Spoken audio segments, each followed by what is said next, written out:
Rudd, the minister, said a second vote was plausible. There is a plausible argument for a second referendum on Brexit if MPs remain unable to agree on how to proceed, a cabinet minister has said.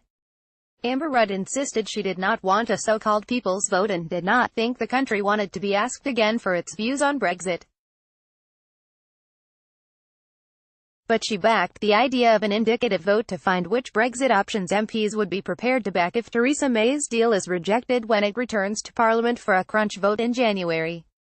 The Work and Pensions Secretary said, "I don't want a people's vote, or a referendum in general, but if Parliament absolutely failed to reach a consensus I could see there would be a plausible argument for it." She added, "Parliament has to reach a majority on how it's going to leave the European Union. If it fails to do so, then I can see the argument for taking it back to the people again, much as it would distress many of my colleagues." Ms. Rudd has previously suggested a Norway Plus model soft Brexit could be plausible if MPs were asked to back an alternative to Mrs. May's deal. She backed the idea of an indicative vote so MPs could reveal which options they would back if Mrs. May's deal cannot get through. It would flush out MPs by forcing them to show their support for one option or another, and encourage those whose favored ideas are rejected to reach a compromise. "We are going to have to find a way, as MPs, of working together to find a consensus, of agreeing on how to stop no deal taking place," she said.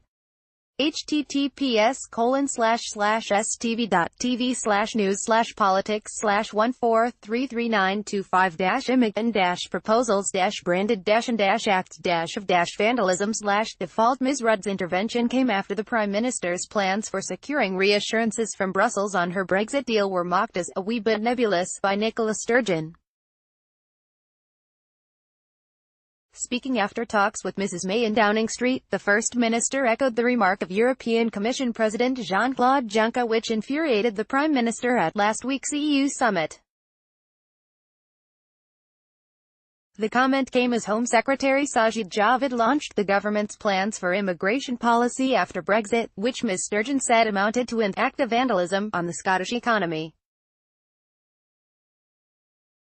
Meanwhile, in Brussels, the European Commission activated plans for a possible no-deal Brexit on March 29, making clear that they are designed to protect the vital interests of the EU, a day after the Cabinet gave the green light to full-scale no-deal preparations in the UK and 100 days before the scheduled date of Brexit. The Commission said it was essential and urgent to act to avoid major disruption if the UK crashes out without an agreement. Mrs. May is understood to have used her meeting with Ms. Sturgeon and Welsh First Minister Mark Drakeford to urge them to pull together to back the withdrawal agreement she reached with Brussels in November. But as she emerged from number 10, Ms. Sturgeon restated the Scottish National Party's determination to vote against the deal when it returns to the Commons in January. The plans cover 14 areas most likely to be affected, ranging from financial services to aviation, customs and carbon emissions trading. And she said it was unacceptable for the PM to delay the vote in the hope of running down the clock to Brexit and leaving MPs with the choice only between or deal and no deal. Ms. Sturgeon, who backs a referendum on the final terms of the Brexit deal, said, "It's beyond me that any Prime Minister would want to have as her legacy turning the UK inwards, and making it less open and welcoming to people from the rest of the world." On a visit to Heathrow on Wednesday, Mrs. May said that the UK was talking to the EU about some further assurances to assuage the concerns that members of Parliament had on a particular issue in the withdrawal agreement. Theresa May says she's working with the EU, trying to find assurances. I pressed her to give a bit more detail on that. I have to say it wasn't forthcoming. Nicola Sturgeon, First Minister, but asked if the PM had spelled out what was being done. Ms. Sturgeon said, "It was a wee bit nebulous. There's not a lot of detail there." She says she's working with the EU, trying to find assurances. I pressed her to give a bit more detail on that.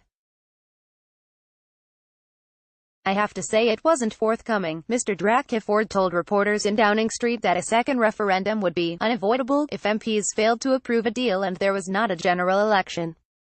In the Commons, Shadow Brexit Secretary Sir Keir Starmer said Labour MPs would not be forced by the shortness of time into choosing between Mrs. May's deal and no deal. Sirkier said that serious consideration should be given to extending the two-year Article 50 process leading to Brexit on March 29, 2019. He said, "A choice between bad and even worse is not a meaningful choice.